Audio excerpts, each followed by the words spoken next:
C.H. Spurgeon preached this message on April 8, 1860, at the New Park Street Chapel. It's entitled The Jeer of Sarcasm and the Retort of Piety. The text is found in 2 Samuel chapter 6, verses 20 through 22. Then David returned to bless his household, and Michal, the daughter of Saul, came out to meet David, and said, How glorious was the king of Israel today, who uncovered himself today in the eyes of the handmaids of his servants, as one of the vain fellows shamelessly uncovereth himself.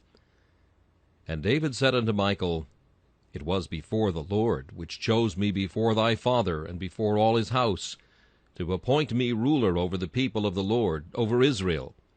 Therefore will I play before the Lord, and I will yet be more vile than thus, and will be base in my own sight. And of the maidservants which thou hast spoken of them shall I be had in honor. You will remember the remarkable passage of sacred history which I related to you this morning, how David sought on one occasion to bring up the ark of God from Jeer to Jerusalem, but neglecting God's law, they put the ark upon a cart instead of carrying it upon the shoulders of the Levites. And as one mistake very soon leads to another, when the oxen stumbled, Uzzah put forth his hand to steady the ark and prevent its falling, and God smote him there for his error, and he died. It was an awful moment. The pulse of that vast assembly, beating high with solemn festivity, receives a sudden check. The trumpet, which erstwhile sent forth its cheerful blast, with the sacred melody of cornet, of psaltery, and of harp, all are hushed in one instant. Dullness and terror seize the minds of all. They separate to their homes. The ark is carried into a private house adjoining, the residence of that eminent servant of God, Obed-Edom, and there it tarried for the space of 3 months. David at last recovered his spirits, and a second time, having carefully read over God's law concerning the removal of the ark, he went down to the house of Obed-Edom to carry it away. The priests this time lift up the ark upon their shoulders by means of the golden staves which pass through the golden rings, and so uphold the ark. Finding that they were not smitten, but that they lived, and were able to carry the ark, David paused and offered 7 bullocks and 7 rams as a sacrifice to God. Then, putting off his royal robe, laying aside his crown, he dressed himself like a priest, put on a linen ephod, in order that he might have ease in the exercise which he meant to take. And so, in the midst of all the people, like the poorest and meanest of them, he went before the ark, and playing his harp, he danced before the Lord with all his might. While he was so doing, he passed by his own house, and Michal his wife, looking out, thought it was a strange thing to see the king wearing so paltry a robe as a linen ephod. She had rather see him arrayed in some goodly Babylonish garment of fine linen, or she desired to see him clothed with his usual garments, and she despised him in her heart. And when he came in, the first word she uttered was a taunt. How glorious was the king of Israel today! Then she exaggerated what he did. Her spleen found vent in sarcasm. She made it out that he had behaved worse than he could have done. He had simply divested himself of his robes, and acted like the rest of the people in playing before God. She accused him of immodesty. This was, of course, but a pitiful satire, he having in all things acted blamelessly, though humbly, like the rest of the people. His reply to her was with unusual tartness. Seldom did he seem to lose his temper for a moment, but in this case he half did so at any rate.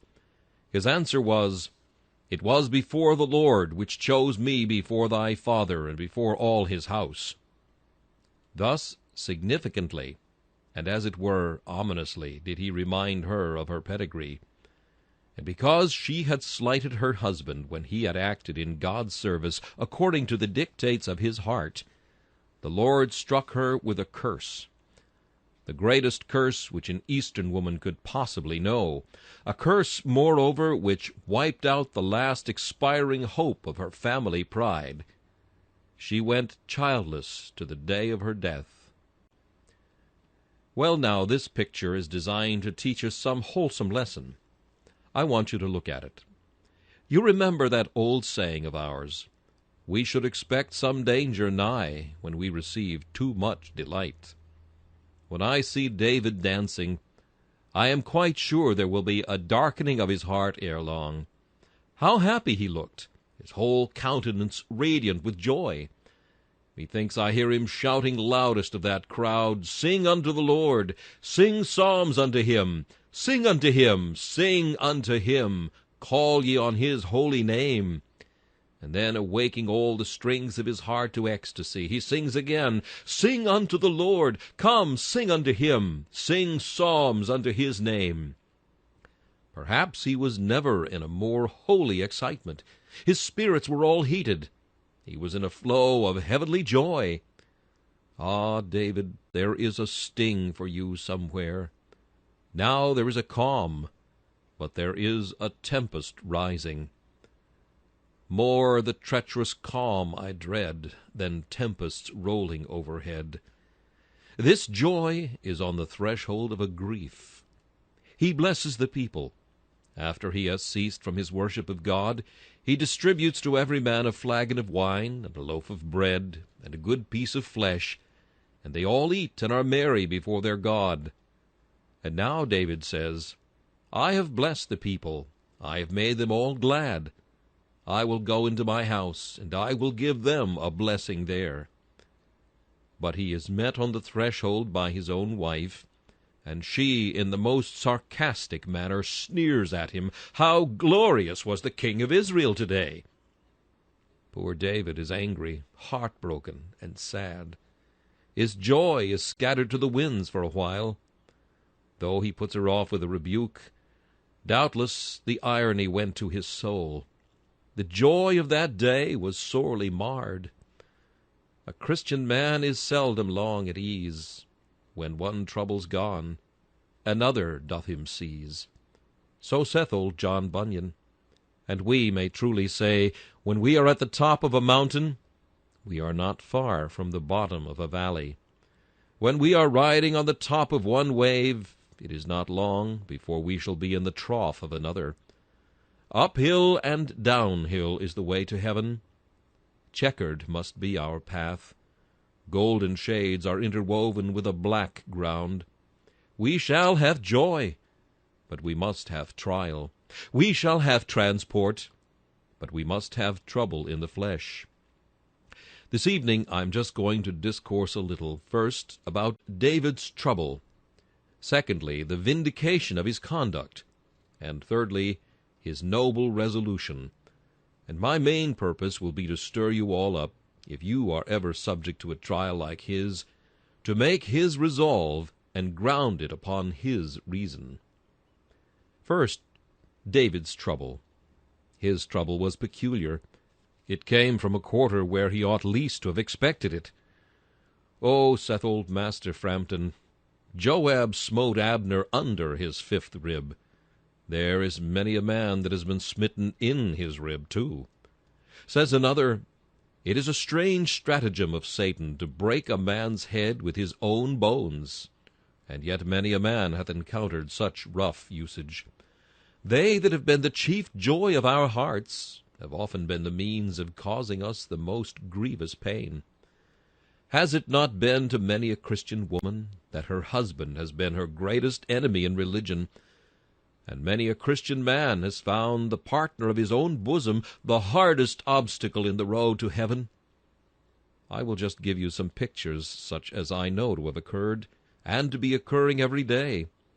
They will suit some of you now present. A man of God has been up to the Lord's house. There has been great work going on. He helped that work. But when he went home, as soon as he entered the door, Michal, Saul's daughter, was there, and she said, "You are mad, you are. You are crazy. You don't know what to do with your money. You give it away to this and to that, and you leave your children beggars. You are a fool," said she. "You are deceived. You are gone mad with your religion." The man put up with it and bore it patiently, though it entered into his very heart, and he turned away sorely troubled. There was another. a woman this time. She went up to the house of her master's brethren, and they made merry there, and there was joy in that place. Her heart was carried away with elevated emotions, and on her road home there was a bliss unspeakable in her soul. As soon as she entered the door, the question was asked, "What brings you home so late? Why didn't you stop out all night? You look very happy. I dare say you have been among those canting hypocrites, haven't you?" She said nothing, brooked it patiently, but the dart had gone into her heart, and she felt it sorely that when she served her God with a good conscience, it should be thrown in her teeth as if she had done wrong. There is many a young man that dances before God with all his might when he has heard about the joyous things of the covenant of grace. He has forgotten all his cares and all his troubles, and he goes back. Perhaps this time it is his own brother, who, when they retire to rest, begins to ridicule him. "Where have you been today? How have you been spending your Sunday? I dare say you have been hearing so-and-so. What good can he do you? What has he got to tell you?" And there is a laugh. No names are contemptuous enough. You are called a fool. It is supposed that no man in his senses will be a Christian. To think about eternal things is the highest mark of folly. For one short hour to turn one's thoughts away from this poor earth and muse upon things eternal is the mark of madness. Now we judge the madness lies on the other side. As we weigh the levities of this life and the realities of the life to come in the scales of judgment, the madness is found in the extreme, on the other hand, with the despisers, and not with ourselves. The children of this world never did understand the children of the next, and they never will. The light came into the world, and the darkness comprehended it not. How could it? How could darkness do anything to light except oppose it? It could not be expected that they who serve sin should love those who serve righteousness. Oil and water will not mix. Fire and flood will never lie to sleep in the same cradle. And it cannot be expected that that man-child of the church of God shall have peace and be happy in the same house with that old giant, the church of Satan, the synagogue of the devil.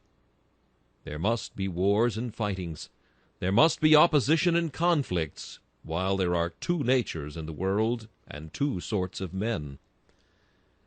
This, then, was the trial David had to endure, and I want you to notice how peculiarly sharp this trial must have been.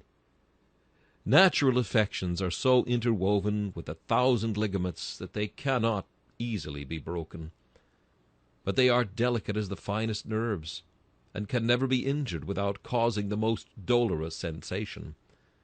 Surely David must remember that Michal was the wife of his youth, and there was gladness in his heart on the day he espoused her, and after all she had been a good wife to him in many respects. Such reflections would make her alienation from him all the harder to bear.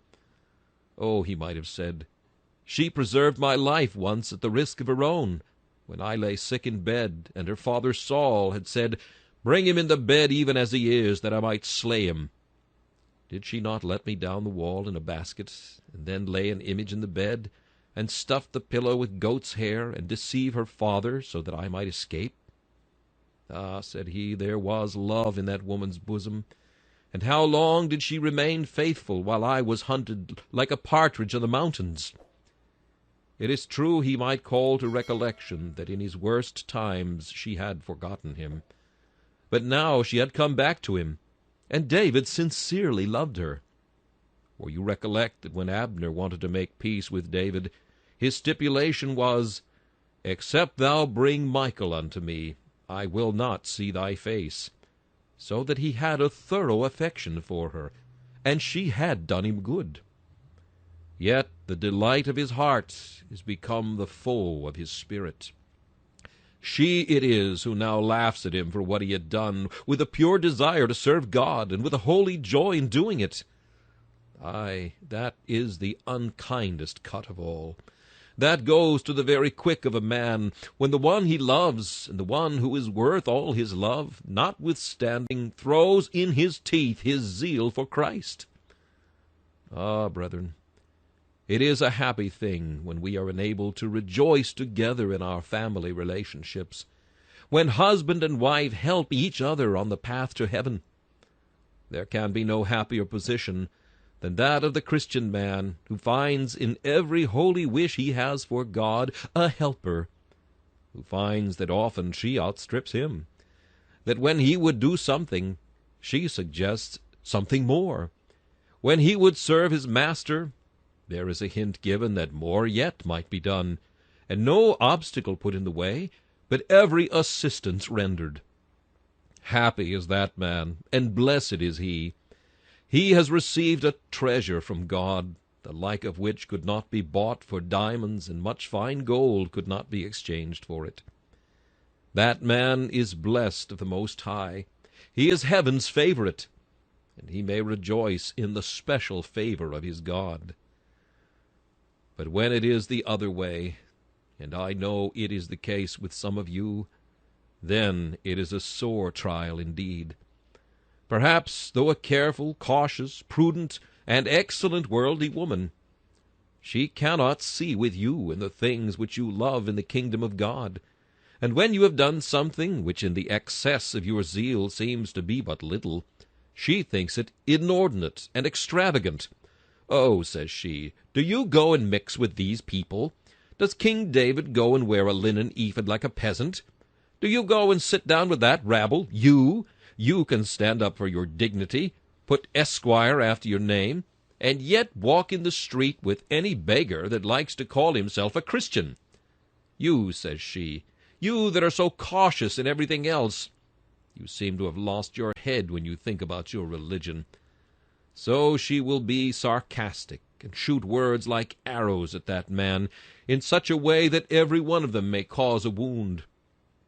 And now let me say here, that this is more frequently done by the husband against the wife, and more frequently still by the two fellow apprentices or workmen against one another.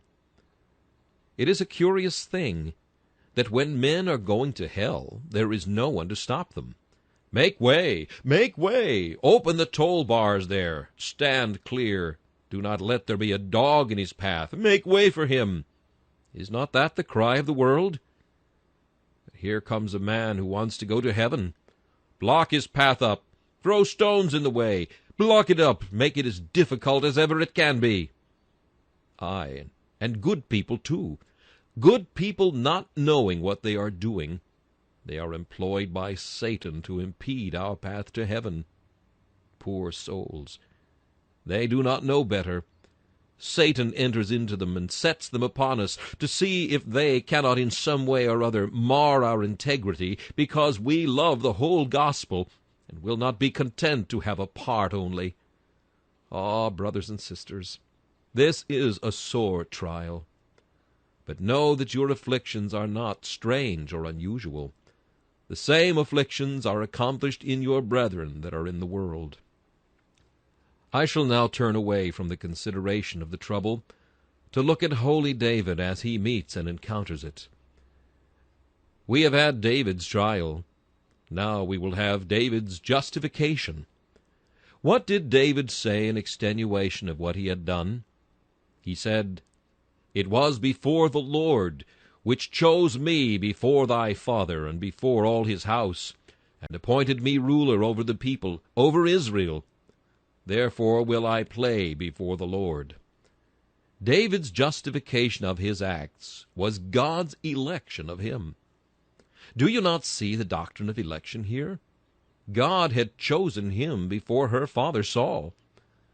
"Now," says David, "inasmuch as by special love and divine favor I was lifted up from the common people and made a king, I will stoop down to the common people once again, and I will praise my God as the people do, robed in their vestments, dancing as they dance, playing on the harp even as the rest of the joyous crowd are doing." Gratitude was the keynote of his worship. Let the worldling say of the Christian when he is acting true to his master, "You are enthusiastic." Our reply is, yes, we are. We may be considered enthusiastic if you judge us by ordinary rules, but we are not so to be judged. We consider that we have been loved with special love, that God has been pleased to forgive us our sins, to accept us of his sovereign grace, and give us the privileges of his children. Loved by our God, for him again with love intense we burn. Chosen of him ere time began, we choose him in return. We do not expect ordinary men to do for God what the Christian would. No, saith he, love I much, I've more forgiven. I'm a miracle of grace. If he gives more to the cause of God than other men think of giving, still it seems very little to him, for he says, were the whole realm of nature mine, that were a tribute far too small. Love so amazing, so divine, demands my soul, my life, my all. Michael may say we have acted madly. She would act the same if she felt as we feel. Men of the world may say we act extravagantly and go beyond the rule of prudence. They would go beyond the rule of prudence, too, if they had been partakers of like love and received like favor. The man who feels himself to have been chosen of God from before the foundation of the world, who has a solid conviction that his sins are all blotted out, that he is God's own child, that he is accepted in the Beloved, that his heaven is secure, I say there is nothing extravagant for that man to do. He will go and be a missionary to the heathen, cross the seas with his life in his hands, and live in the midst of a heathen population. Men say, what for? He can gain but a miserable pittance to sustain life. After giving up the most flowery prospects, he must be mad.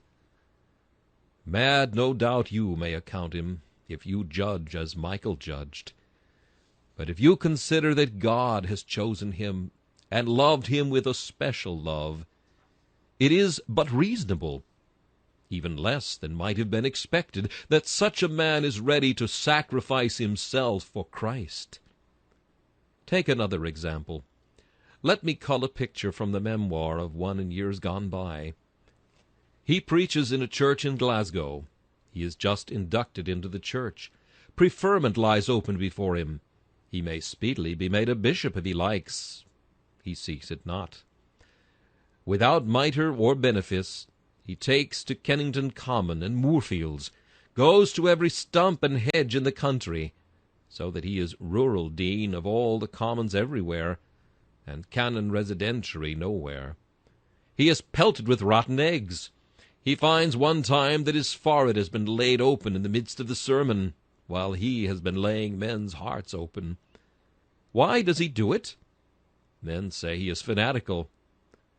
What did Whitfield need to do this for? What did John Wesley need to go all over the country for?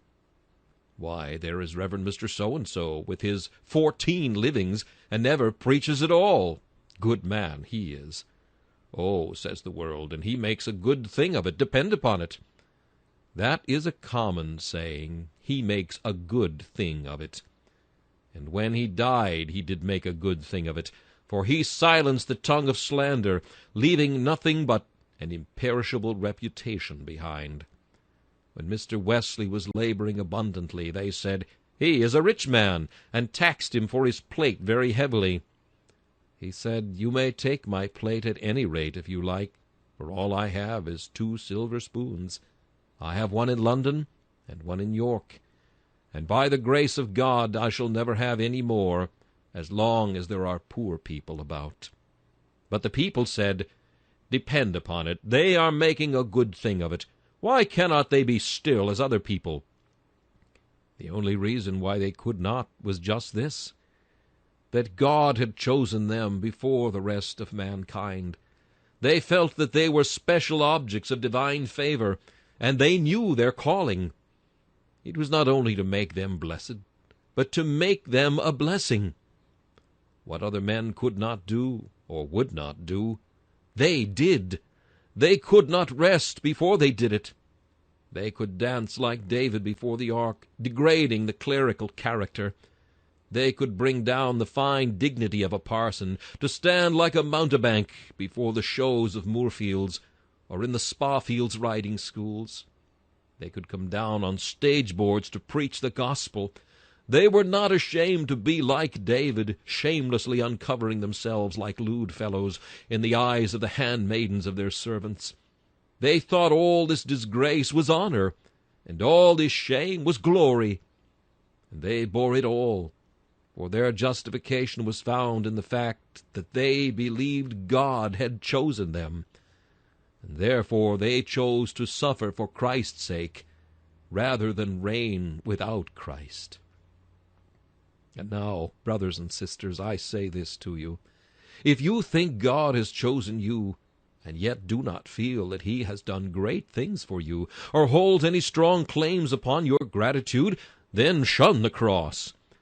If you have never had much forgiven, get over the stile, and go down the green lane into Bypath Meadow. It is comfortable walking. Go down there. If you do not owe much to the Lord Jesus Christ, shirk his service. Go up in the corner there when the trumpet plays, and tell Michael you are very sorry you have displeased her. Say, I will never do the like again. Trust me. I am sorry you do not like it. I hope you will now forgive me. But as I hold religion to be a thing to please everyone as well as myself, I will never dance before the ark again. Do that now, if you are under no very great obligation to the Father of spirits, and have never tasted the distinguishing love of God to your souls. But, oh, my dear brethren, there are some of you ready to start up from your seats and say, well, I am not that man. And assuredly, as your pastor, I can look on some of you that have had much forgiven. Not long ago you were up to the throat in drunkenness. You could blaspheme God. Not very long ago, perhaps, you carried on dishonesty and never entered the house of God. Some of you were frivolous, gay, careless, despisers of God, without hope, without Christ, strangers to the commonwealth of Israel. Well, and what brought you here now? Why, sovereign grace has done it. You would not have been here if you'd been left to yourselves. If God had done no more for you than for other men, you would have been left to go on in the same course as before. Now the shutters are up. That shop which used to be open all day Sunday is closed. Now the pipe and the beer, or dissipations more refined, that used to occupy the whole of the Sunday afternoon with 5 or 6 jolly companions, are put away. And there's the Bible, and there is prayer now, and now the oath is not heard as before. I suppose you set this change of character down to sovereign grace, and you are ready to sing with all of us, Grace led my roving feet to tread the heavenly road, and new supplies each hour I meet, while pressing on to God. Then the mercy you have received is a complete justification for anything that you may do in God's service, any ecstasy that you may feel when you are worshiping Him, and any excessive liberality you may display when you are engaged in pressing on to the kingdom of your Lord and Master. If the church could once feel this, what an influence it would exert! Truly, I may say, without the slightest flattery, I never met with any people on the face of the earth who seemed to have a more thorough belief in this fact, who lived more truly up to this doctrine, that chosen of God and loved with special love, they should do extraordinary things, than those among whom I minister. I have often gone on my knees before God to thank Him for the wondrous things I have seen done by some of the Christians now present. In service they have gone beyond anything I could have asked. I should think that they would have considered me unreasonable if I had requested it. They have done it without request. At the risk of everything, they have served their Master, and not only spent all that they could spare, but have even spared what they could ill afford to spare for the service of Jesus. They have given up social comfort and personal ease that they might be serving their Master. Such brethren countless meet their reward, and if any should say of them, "It is ridiculous, it is absurd, they are carried away with fanatical zeal," I put this answer in their mouths: yes, I should be ridiculous, I should be absurd if I owed no more to God than you. But he has loved me so that I cannot love him enough, much less love him too much. He has loved me at such a rate that I cannot do too much for him. In fact, I feel I cannot do half enough. You being special characters, you have given to God special service, and God bless you for it. Yea, he doth bless you in it. Such was David's justification. Not less worthy of our notice was his resolution, of which I now come briefly to speak. What did he say? Did he draw back and play the craven, bend his back to the lash of rebuke, and give up the extravagancies of his devotion? No. He said, and said frankly, "I will yet be more vile than thus, and I will be base in mine own sight," and so forth. Now God grant your resolution may be the same. Whenever the world reproaches you, say, "Well, I thank you for that word. I will strive to deserve it better. If I have incurred your displeasure by my consistency, I will be more consistent, and you shall be more displeased if you will. If it be a vile thing to serve Christ, I will serve him more than I've ever done, and be viler still. If it be disgraceful to be numbered with the poor, tried, and afflicted people, I will be disgraced. Nay, the more disgraced I am, the more happy shall I be. I shall feel that disgrace is honor, that ignominy is glory, that shame and spitting from the lips of enemies is but the same thing as praise and glory from the mouth of Christ. Instead of yielding, go forward. Show your enemies that you do not know how to go back, that you are not made of the soft metal of these modern times. It is said by an old writer that in the olden times men used to take care of their houses, but now the houses take care of the men, that they used to eat off oaken porringers, and then they were oaken men, but now they are willow men, can bend anyhow. They are earthenware men, which can be dashed to pieces. Scarcely in politics, in business, or in religion have you got a man. You see a lot of things which are called men, who turn the way the wind blows. A number of preachers that turn north, south, east, and west, just according as the time shall dictate, and their circumstances, and the hope of gain shall drift them. I pray God to send a few men with what the Americans call grit in them, men who, when they know a thing to be right, will not turn away, or turn aside, or stop, men who will persevere all the more because there are difficulties to meet and foes to encounter, who stand all the more true to their Master because they are opposed, who, the more they are thrust into the fire, the hotter they become, who, just like the bow, the further the string is drawn, the more powerfully will it send forth its arrows. And so the more they are trodden upon, the more mighty will they become in the cause of truth against error. Resolve, brothers and sisters, when you are in any sort of persecution, to face it with a full countenance. Like a nettle is the persecutor. Touch it gently, and it will sting you. But grasp it, and it hurts you not.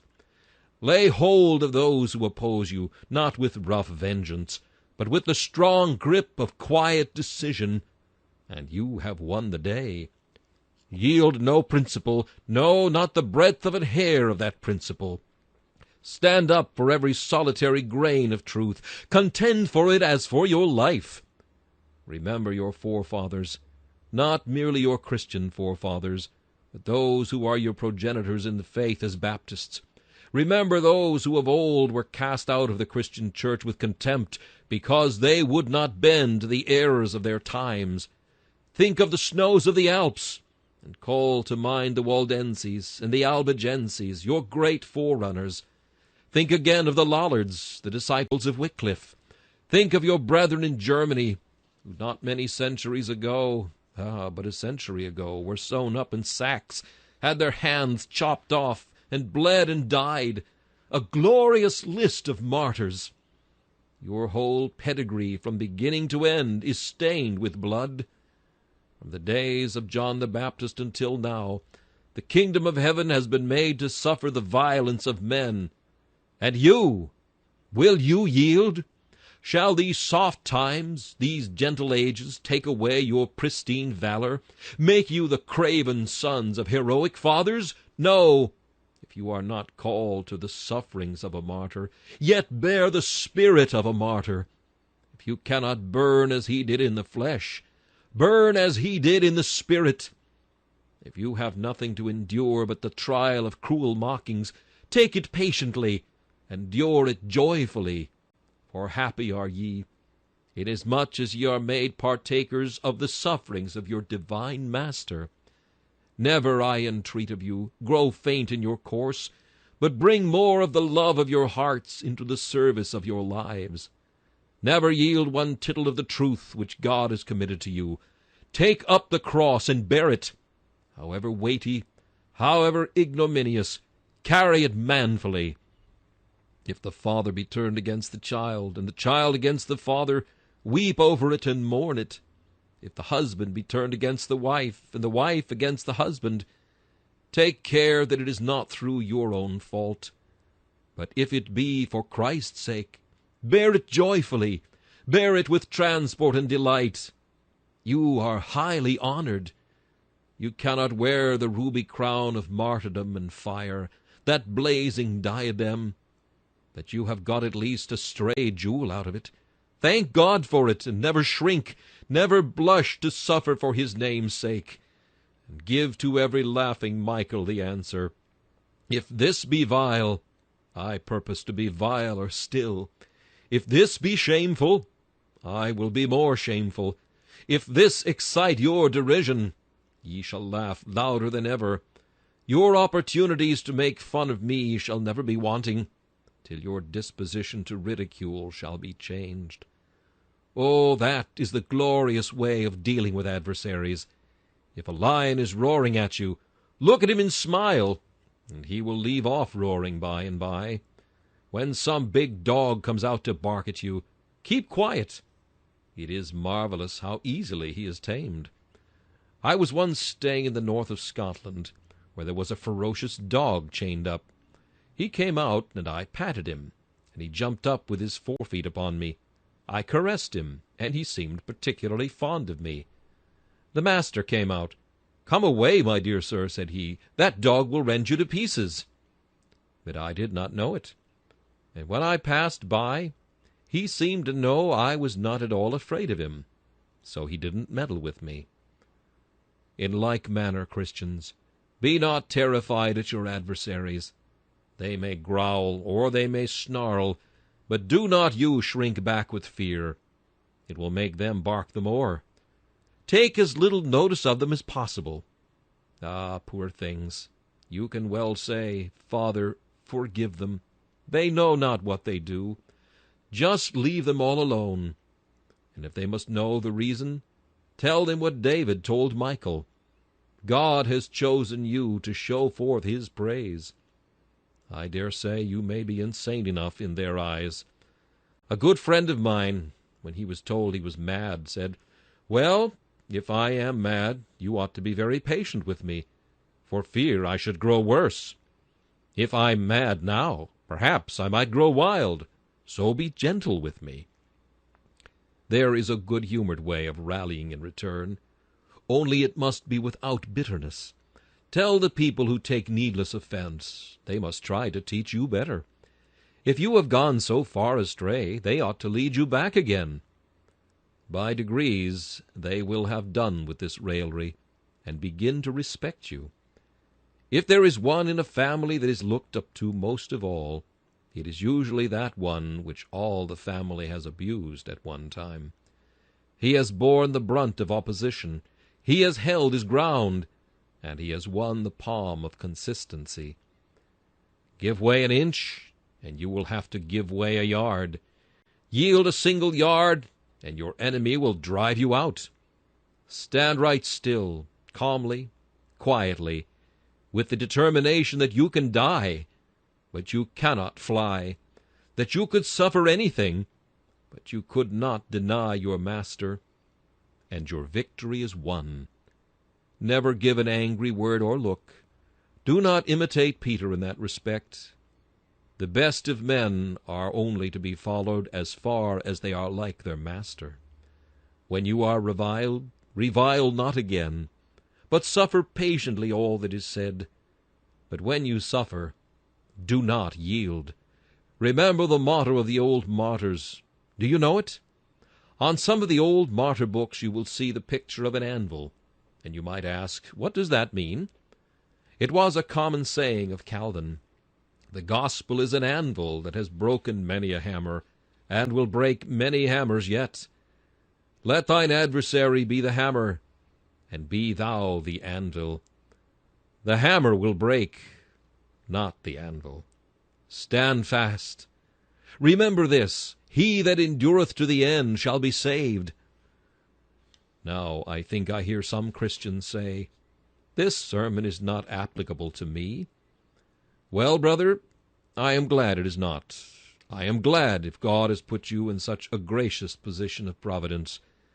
But oh, it is applicable to many, very many. I say to you then, pray for such. Mention those who are in bonds as being bound with them. When you are in prayer and have to thank God that you are a child of pious parents, who so far from opposing you, have done all they could to help you, be very thankful for it, as a privilege to be prized, because so many lack it. It is a very happy thing for some of you flowers that you grow in a conservatory where the air is so very warm and so very mild. But there are some who have to be outside in the frost.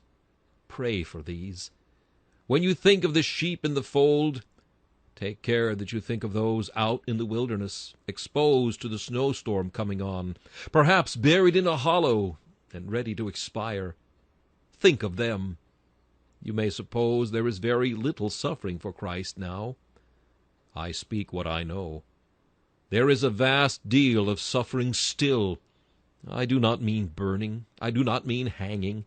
I do not mean persecution by law. It is a sort of slow martyrdom. I can tell you how it is effected. Everything a young man does is thrown in his teeth. Things harmless and indifferent in themselves are twisted into accusation that he does wrong. If he speaks, his words are brought up against him. If he is silent, it is worse. Whatever he does is misrepresented.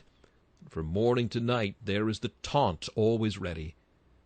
Everything that can be said against his minister is generally used, because the world knows when they find fault with the minister, it stings the people, if they are a loving people, to the quick. There are insinuations thrown out against the minister for his motives, and there are all things said about God's people, too. One says the minister is a yea-nay preacher. Another says he is too high in doctrine. One will accuse him of being sanctimonious. Another will charge him with laxness. Ah, brethren, you need not fear. You can bear witness for the truth whatever is said. You must bear with the slanderer and forbear. If they throw aught in your teeth, still stand up for your Lord Jesus. I don't ask you to stand up for me. You will do that, I know. Stand up for your Lord and Master. Don't yield a single inch. And the day shall come when you shall have honor, even in the eyes of those who in the world once laughed at you and put you to open shame. Before closing, let me say just a word or two more generally to this whole congregation.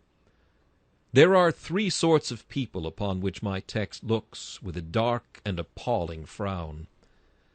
First, there are those whose lips are ever quick to curl, whose countenance is ever prompt to sneer, whose tongues are ever ready with a jest profane when the service of God crosses their path.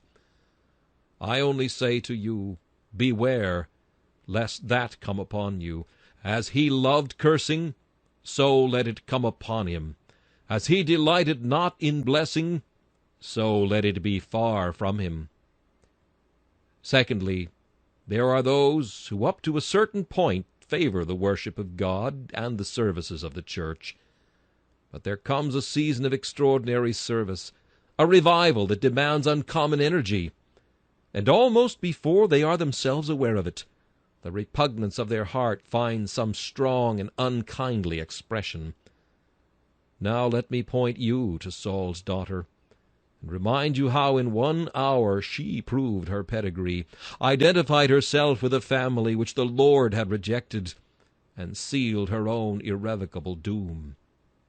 Then, thirdly, there is the professor of religion, who with David's trial is wanting David's constancy. Have I sown the seed of gospel truth broadcast among you so often, and hath none fallen in stony places? You may have heard the word, and anon with joy received it, and you may have dured for a while, though you have no root in yourselves. But let me ask you, when tribulation or persecution ariseth because of the word, are you offended? Does it prove a stumbling block to you? If so, your case is deplorable. Do you parry off the first breath of ridicule with flippant tongue? Did I hear that you said the other day, "Oh, I don't profess anything. I only just go into that chapel now and then to hear the preacher. He rather takes my fancy." Ah, young man, let your conscience witness that you are shrinking back unworthily. You may only dissemble a little at first, but if you are coward enough to dissemble, you may ere long prove infidel enough to apostatize. Brethren and sisters in the Lord, stand fast in one spirit, with one mind, striving together for the faith of the gospel, in nothing terrified by your adversaries.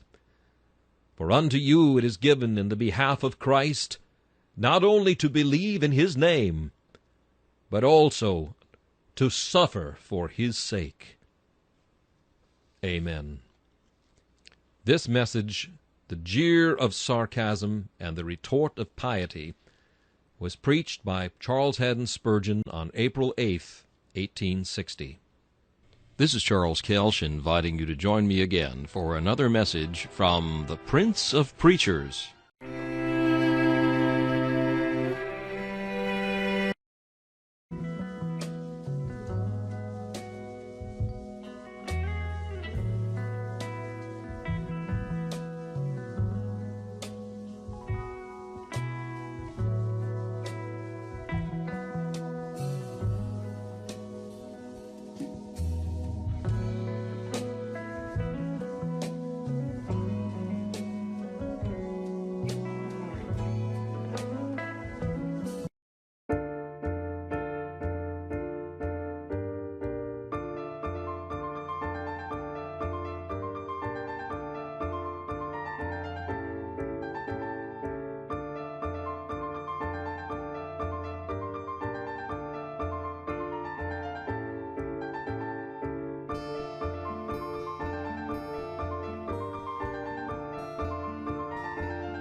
identified herself with a family which the Lord had rejected, and sealed her own irrevocable doom. Then, thirdly, there is the professor of religion, who with David's trial is wanting David's constancy. Have I sown the seed of gospel truth broadcast among you so often, and hath none fallen in stony places? You may have heard the word, and anon with joy received it, and you may have endured for a while, though you have no root in yourselves.